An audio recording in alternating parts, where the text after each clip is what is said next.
नमस्कार साथियों, मैं प्रदीप जैन राइज एकेडमी के यूट्यूब चैनल पर आपका वेलकम करता हूं। और आज हम संडे स्पेशल में लेकर आए हैं कुछ महत्वपूर्ण क्वेश्चंस की सीरीज जो आपके लिए पटवारी, एमपीएसआई और जो और भी एग्जाम्स हैं उनमें बड़ी हेल्पफुल होगी और इनके आधार पर बहुत सारे क्वेश्चंस आप बना सकते हो। देखिए, पहला question, choose the most suitable alternative, मतलब इनमें से आपको आर्टिकल भरना है। कौन सा वाला आर्टिकल सही होगा, ए एंड द और या नो आर्टिकल।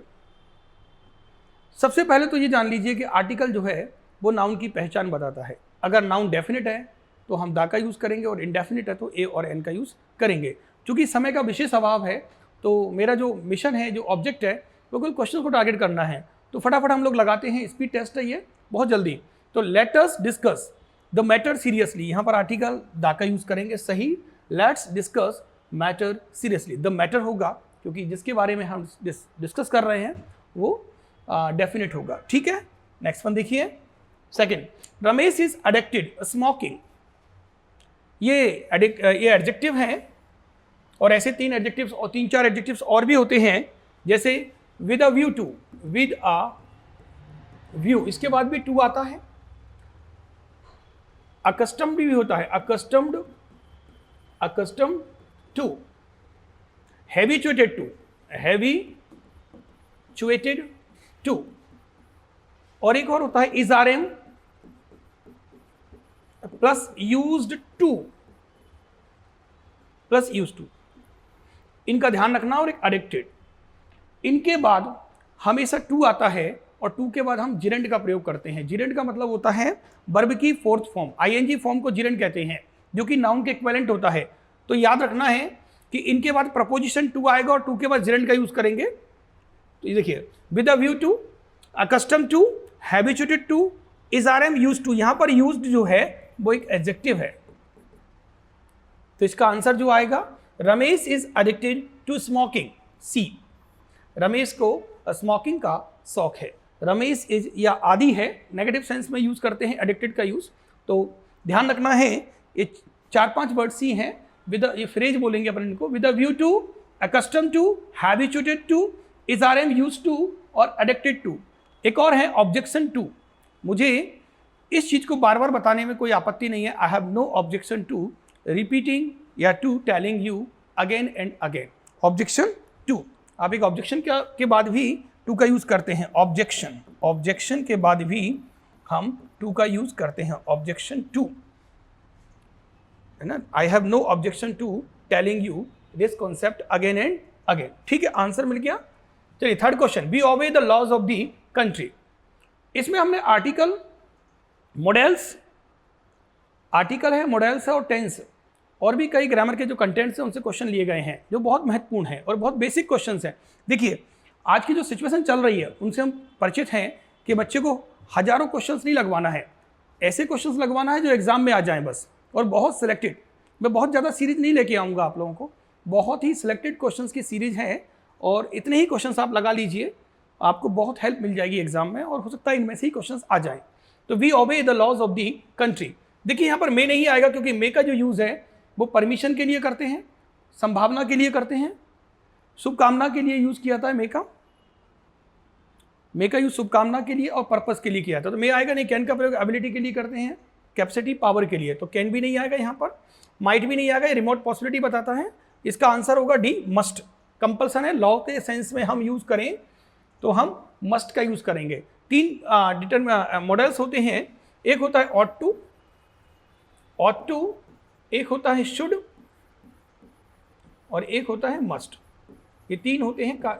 इन तीनों का हिंदी मीनिंग होता है चाहिए, लेकिन मस्ट का प्रयोग हम कंपल्सन बताने के लिए करते हैं और ऑट टू का प्रयोग मॉरल ऑब्लिगेशन के लिए किया जाता है, नैतिक कर्तव्य के लिए, और शुड का प्रयोग एडवाइस या ड्यूटी के लिए किया जाता है। तो आंसर आएगा यहाँ पर मस्ट, कानून के सेंस में दिया गया है इसलिए मस्ट।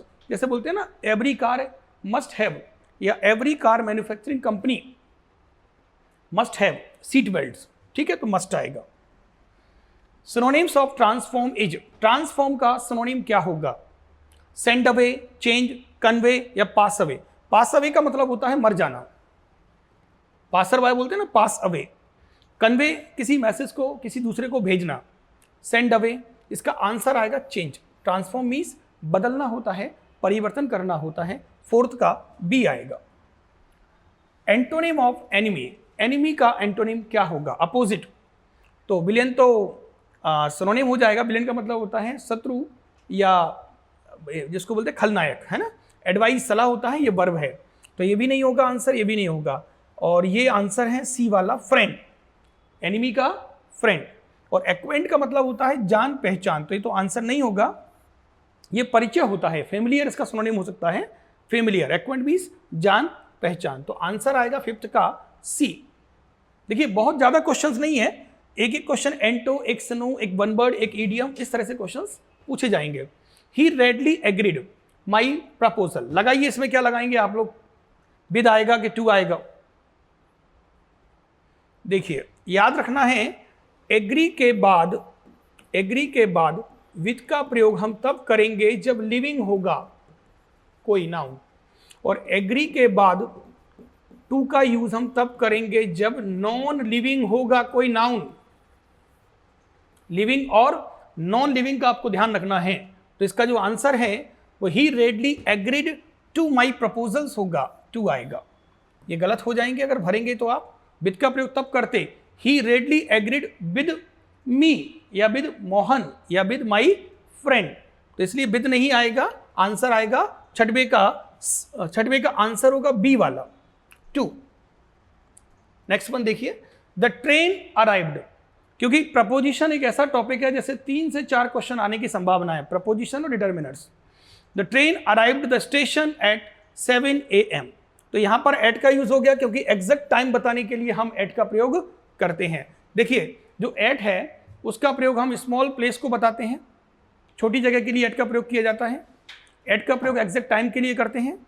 एट का प्रयोग हम स्पीड को बताने के लिए, रेट को बताने के लिए, एज को बताने के लिए, पेज नंबर बताने के लिए करते हैं। तो ठीक है, यहाँ पर स्टेशन जो है वो एक एड्रेस है और यहाँ पर आएगा एट।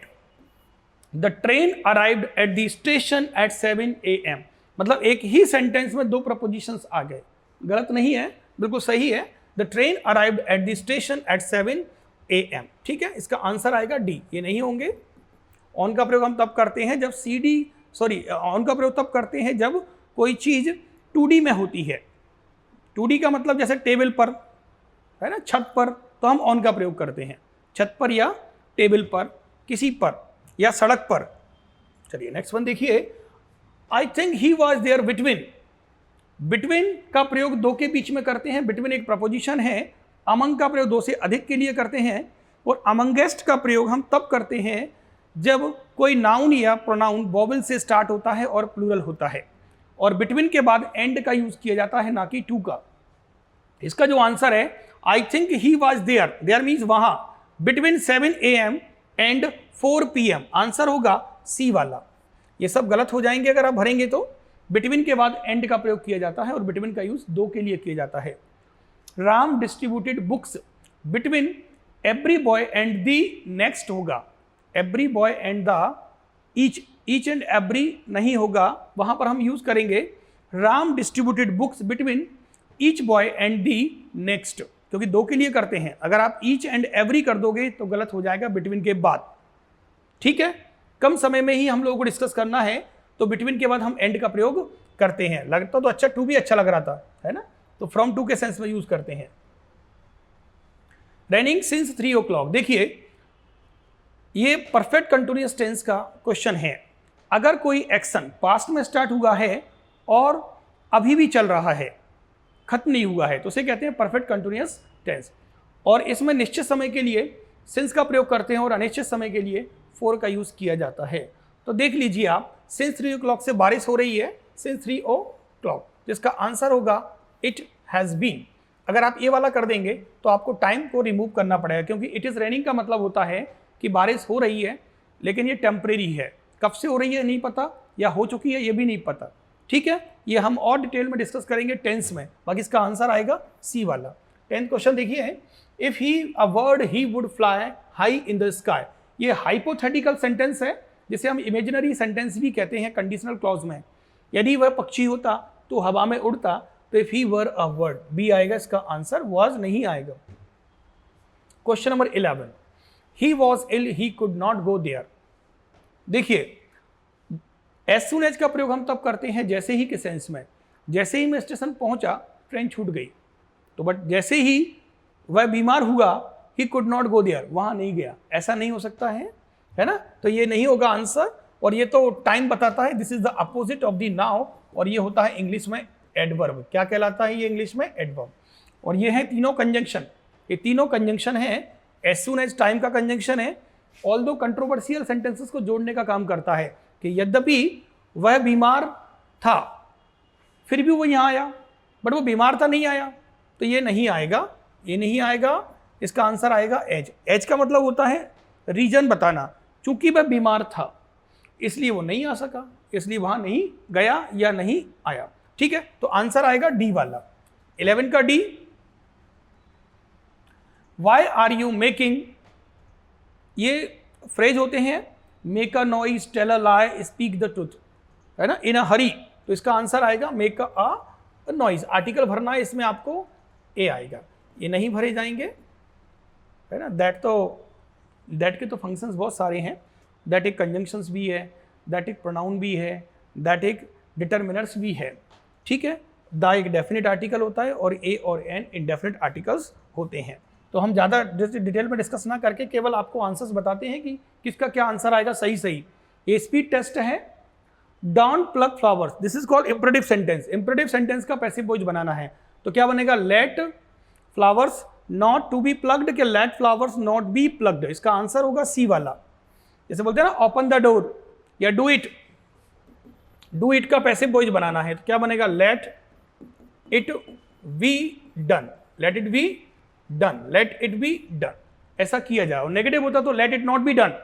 अगर ऐसा लिखते हैं don't do it, don't do it, तो let it not be done, ये बनेगा इसका passive voice. Let it not be, क्योंकि नॉट दिया है तो इसका लेट फ्लावर्स नॉट बी होगा, नॉट टू बी नहीं होगा, है ना, नॉट बी।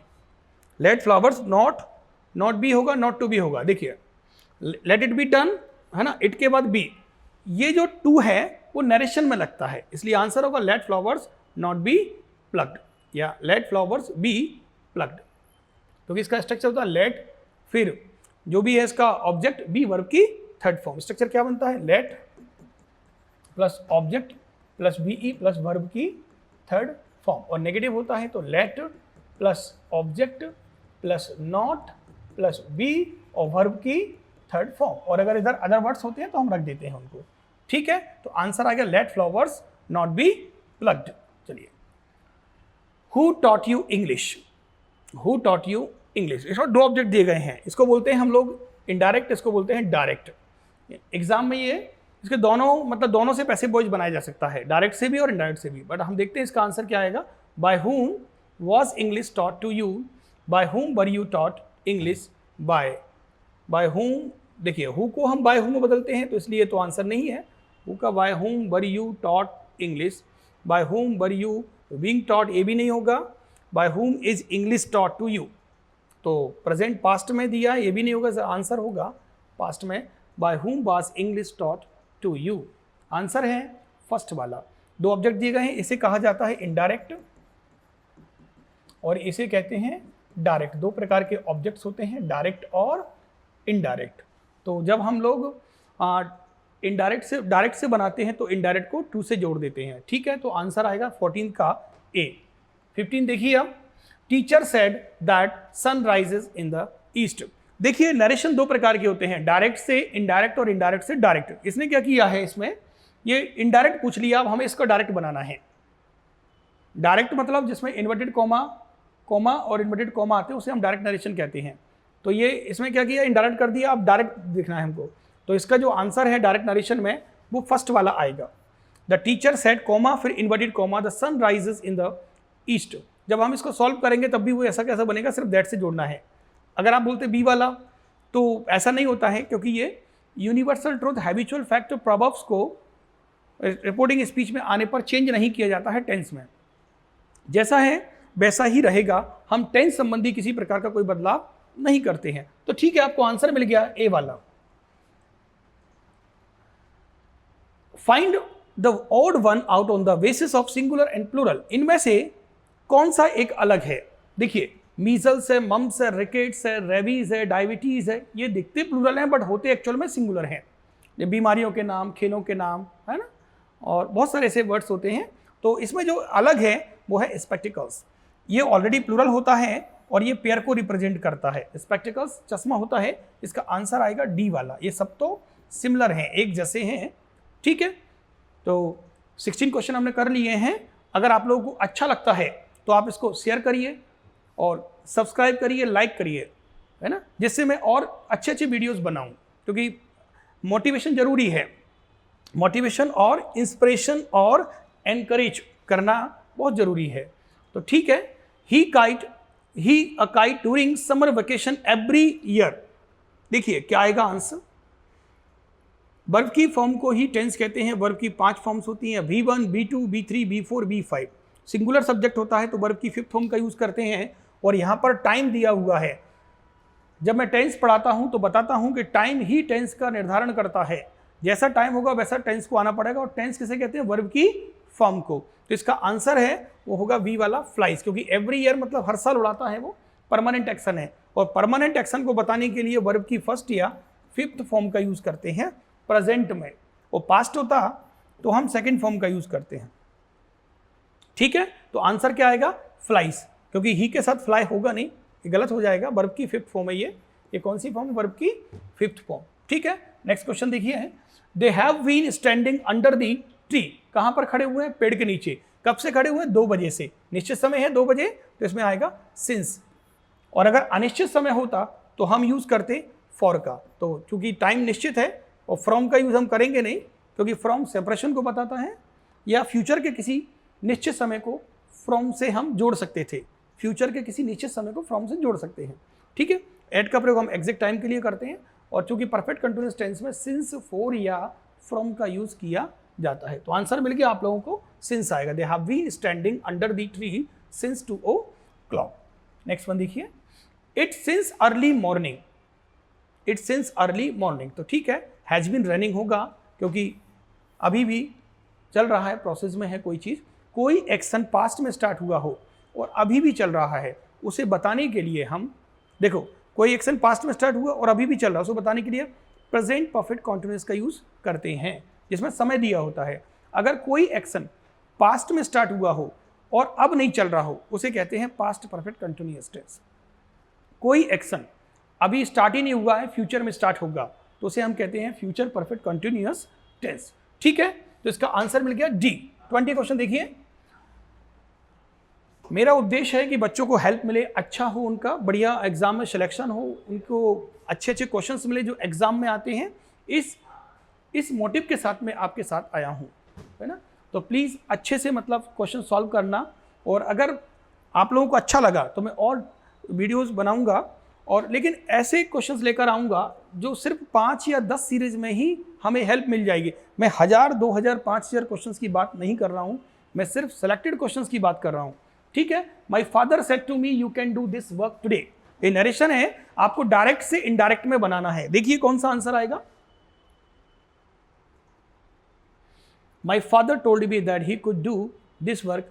देखिए ये तो टोल्ड में हो जाएगा, कहने के लिए टोल्ड होता है, पूछने के लिए आस्क होता है, लेकिन पूछेंगे तब जब इंट्रोगेटिव क्वेश्चन होगा।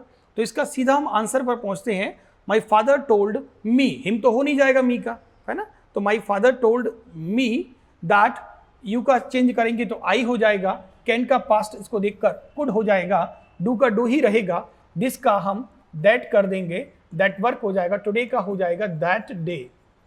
ये देखने को कहीं मिल रहा है तो that day, that work, do का डू ही होगा, कुड मॉडल वर्ब के बाद वर्ब की फर्स्ट फॉर्म आती है मी, और that is right answer, D आएगा, ये नहीं होंगे। क्लियर है सभी को? चलिए इसमें नरेशन, पैसिव वॉइस सब क्लियर हो जाएगा आप लोगों का। They a new mobile for his younger brother last week. मैंने बताया ना, टाइम ही टेंस का निर्धारण करता है। अगर टेंस किस फॉर्म में होगा वर्ब की, ये टाइम निर्धारित करेगा, क्योंकि वर्ब की फॉर्म को टेंस कहते हैं और टाइम ही टेंस का निर्धारण करता है। क्योंकि इसमें देख लीजिए लास्ट दिया हुआ है। अगर एगो होता, यस्टरडे होता और लास्ट आता तो हम वर्ब की सेकंड फॉर्म का यूज करते हैं। तो 21 का आंसर आएगा डी वाला। Pick out the word which has been correctly spelled. इनमें से कोई एक वर्ड करेक्ट है, वो आपको फाइंड करना है। आराम से देखिए, खूब कंफ्यूज हो सकते हैं आप लोग। एक नंबर का सही और एक नंबर का गलत आएगा। एक क्वेश्चन आएगा करेक्टली स्पेल्ड, एक आएगा मिस स्पेल्ड, आपको पता करना है। एक आएगा ईडियम, एक आएगा वन वर्ड। तो 5 से 6 नंबर की तो आप लोगों को वोकेबलरी आएगी, बाकी का ग्रामर के क्वेश्चंस आएंगे, एक 5 नंबर का पैसेज भी आएगा। अब मैं जो आगे टेस्ट लूंगा वो थोड़े डिफिकल्ट होंगे, थोड़े से मैं टफ लेवल करूंगा उसका। बाकी का इसका आंसर बताइए आप लोग। Occasion, occasion, occasion. देखिए ओकेजन का सही स्पेल होता है OCCASION, है ना, ओकेजन OCCASION, सी वाला करेक्ट होगा, ठीक है। बाकी ये तो गलत है सभी। पिक आउट दी, ये आता है अक्सर एग्जाम में। Choose the correct order of words. सही, जैसे मैंने इससे पहले वाले क्वेश्चन पूछा था कि ऑलवेज का यूज हम कहाँ करते हैं। ऑलवेज जो होता है वो एडवर्ब ऑफ फ्रीक्वेंसी होता है और उसे हम मेन वर्ब के ठीक पहले यूज करते हैं। तो ठीक है, इसमें देखिए आप जब भी WH क्वेश्चन बनाना हो, मतलब क्वेश्चन मार्क लगा हो, तो फॉर्मेशन होता है WH plus helping verb plus subject. ये तो आपको ध्यान रखना हो लास्ट में क्वेश्चन मार्क। तो WH प्लस हेल्पिंग वर्ब सिर्फ एक में दिख रहा है मुझे और कहीं नहीं है। देखिए इसमें दिख नहीं रहा कहीं पर भी, तो ये नहीं होगा, ये नहीं होगा। तो आंसर होगा ए वाला। How do you follow this rule. तुम इस रूल को कैसे फॉलो करते हो। How do you follow this rule. ठीक है, समझ में आया अच्छे से। हाउ डू यू फॉलो, तुम्हारा नाम पूछता हूं मैं, क्या नाम है, तो कैसे बोलेंगे व्हाट इज योर नेम, ना कि what your name is. What is your name, कहां रहते हो, वेयर डू यू लिव। यानी WH के तुरंत बाद हमेशा हेल्पिंग वर्ब का यूज होता है, फिर सब्जेक्ट होता है। और अगर आप नरेशन में या कंजंक्शन के रूप में यूज करते हैं तो वहां पर फिर वो अलग फंक्शन करता है। लेकिन इसकी WH की पहचान क्या होती है, इसमें 100% एक साइन होता है, जिसे कहते हैं साइन ऑफ इंट्रोगेशन। तो अगर ये होता है तो हमेशा हेल्पिंग वर्ब आगे आती है। ठीक है, तो आंसर मिल गया ए वाला। 24 देखिए, if you this rule you can solve this question. ये कंडीशन नंबर 1 है। यदि हम पढ़ेंगे तो पास होंगे, यदि तुम इस रूल को फॉलो करोगे तो क्वेश्चन को अच्छे से सॉल्व कर दोगे, यदि तुम वहां जाओगे तो उससे मिलोगे, यदि हम, है ना, यदि बारिश होगी तो किसान बीज बोएंगे। आपको ध्यान रखना है if, unless, until, as long as soon as, in case, before, after. कुछ कंजंक्शंस होते हैं जिनके साथ में हमेशा V1 का यूज किया जाता है, वर्ब की V1 या V5 का, प्रेजेंट इंडेफिनिट। कौन कौन से कंजंक्शंस होते हैं एक बार रिकॉल कर रहा हूं मैं। If, unless, when, before, after, in case, provided that, whenever. इनके साथ में हमेशा प्रेजेंट इंडेफिनिट का यूज होता है और प्रेजेंट इंडेफिनिट का मतलब है परमानेंट। और इसमें V1 या V5 का यूज होता है वर्ब की फर्स्ट फॉर्म या fifth form. Fifth form S या ES या IES लगाने पर बनती है और फर्स्ट फॉर्म को बेस फॉर्म भी कहा जाता है। तो इसका आंसर होगा if you know this rule you can solve this question या you will solve this question. यहां पर कैन की जगह विल भी लगा सकते थे। कैन का मतलब है एबिलिटी को शो करना और विल का मतलब है फ्यूचर में ऐसा होगा, कंडीशन। तो you can solve this question. ठीक है, 24 का आंसर आएगा A. Pankaj did not kite yesterday. वैसे ही दिख रहा है, यस्टरडे दिया हुआ है तो आसानी से आप बता सकते हो कि यहां पर V2 आएगा और V2 ढूंढिए इसमें से कौन सा मेक्ड होगा कि मेड होगा। बी आंसर है। Pankaj did not make a kite yesterday. Pankaj ने कल एक काइट नहीं बनाई, ये पास्ट इंडेफिनिट का नेगेटिव सेंटेंस है। ठीक है, आंसर आएगा बी, 25 का बी। नेक्स्ट में देखते हैं। They went to market with friends. दे का पॉजिटिव एडजेक्टिव क्या होगा, हिज होगा, अवर होगा, देयर होगा और देयर होगा। मैंने पहले बताया था इस देयर के 2 मीनिंग होते हैं, एक तो स्टार्टिंग में आता है और एक इसका मीनिंग होता है हिंदी में वहाँ। ये एडवर्ब होता है जब इसका मतलब वहाँ होता है, और जब स्टार्टिंग में रखते हैं तो ये प्रोनाउन होता है जिसे कहते हैं इंट्रोडक्टरी प्रोनाउन।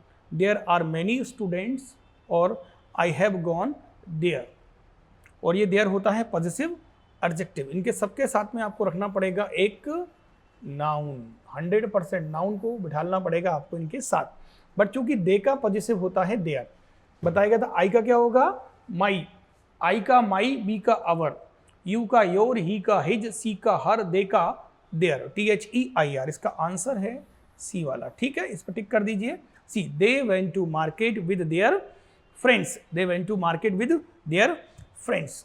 चलिए नेक्स्ट वन देखते हैं, which is the plural noun, इनमें से कौन सा प्लूरल है। देखिए, luggage, baggage, stampage, postage, dust, information, furniture, scenery, machinery, advice, ये अनकाउंटेबल माने जाते हैं। इनके आगे कोई आर्टिकल नहीं लगता, इनका कभी प्लूरल नहीं बनता है। इसलिए जो कैटल है वो अपने आप में प्लूरल होता है, और कैटल का अगर आप पर्टिकुलर सिंगुलर बनाओगे तो लिखना पड़ेगा काऊ या बफेलो, कैटल मवेशी। और कैटल के जैसा ही एक वर्ड है चिल्ड्रन और पीपल, ये ऑलरेडी प्लूरल होते हैं। कैटल, इनमें प्लूरल मतलब SES लगाकर नहीं बनाते। चिल्ड्रन और पीपल ये प्लूरल होते हैं अपने आप में, कैटल, चिल्ड्रन, पीपल। इनका सिंगुलर नहीं बनता है और इनका प्लूरल भी नहीं बनता, क्योंकि ये खुद ही प्लूरल होते हैं। तो आंसर आएगा डी वाला। ये सब मतलब ये तो सिंगुलर ही है लगेज, ये गलत है, ये भी गलत है। हालांकि ये लगेज जो है वो अनकाउंटेबल नाउन और सिंगुलर है। ठीक, 27 का आंसर डी। नेक्स्ट वन देखिए, विच इज द सिंगुलर नाउन, इनमें से कौन सा नाउन सिंगुलर है। देखिए, ट्राउजर्स जो है वो अपने आप में पेयर को रिप्रेजेंट कर रहा है, तो वो अपने आप में प्लूरल है। ट्राउजर्स है, शूज हैं, सॉक्स हैं, स्पेक्टिकल्स हैं, ये कुछ है ना। जीन्स होता है तो जीन्स अपने आप में प्लूरल होता है ना, क्योंकि वो पेयर को शो करता है। तो पीपल है, चिल्ड्रन है, ये तो ऑलरेडी प्लूरल है। इसका आंसर आएगा news. Which is the singular noun, तो न्यूज़ क्या है, सिंगुलर नाउन होता है। और एस हटा दोगे तो वो एडजेक्टिव हो जाएगा, जिसका मतलब हो जाएगा नया। और LY लगा दोगे, न्यूली है ना, न्यूज़ है ना, न्यूली एडवर्ब हो जाएगा, क्योंकि न्यू एक एडजेक्टिव है। और एडजेक्टिव में हम लोग देखो न्यू में LY लगाओगे, न्यूली, तो ये एडवर्ब हो गया। और अगर न्यू बोलोगे तो ये एडजेक्टिव है, ये एडजेक्टिव है, ये एडवर्ब है। और अगर आप इसमें S लगा दोगे तो ये नाउन हो जाएगा, ये नाउन है, न्यूज़ खबर। तो एडवर्ब भी है, एडजेक्टिव भी है और नाउन भी है ना। और इसके आगे RE लगा दोगे, रिन्यू, RE रिन्यू, तो वो वर्ब हो जाएगा। ठीक है, 29 क्वेश्चन देखते हैं। Many men had faced this problem. Many men had faced this problem. देखिए, यहाँ से आपको पता लग जाएगा कि नाउन कैसा है। अगर यहाँ पर मैन की जगह ऐसा मैन दिया होता तो ये बिल्कुल सही था, बट अगर ऐसा होता तो यहाँ पर भी है होता। ठीक है, क्योंकि ये वन ऑफ मैनी के सेंस में यूज हो रहा है, एक को रिप्रेजेंट कर रहा है, इस कारण से ये इसका आंसर होगा many a man has face this problem. A आएगा इसका आंसर, क्योंकि ये तो आए नहीं से रहे आपके, है ना। मैनी द मैन होगा नहीं, तो many a man. Next one देखिए, Gandhi ji was one of greatest leaders of India. एक कॉन्सेप्ट मैंने आपको पहले वाले वीडियो में बताया था कि वन ऑफ के बाद हमेशा प्लूरल नाउन का यूज करते हैं, बट चूंकि यहाँ पर सुपरलेटिव डिग्री दी गई है, देखिए सुपर ग्रेटेस्ट, और यहाँ पर लीडर का लीडर्स दिया है ऑफ इंडिया, तो इसका जो करेक्ट आंसर है वो है सी वाला, द आएगा इसमें। क्या आएगा, द।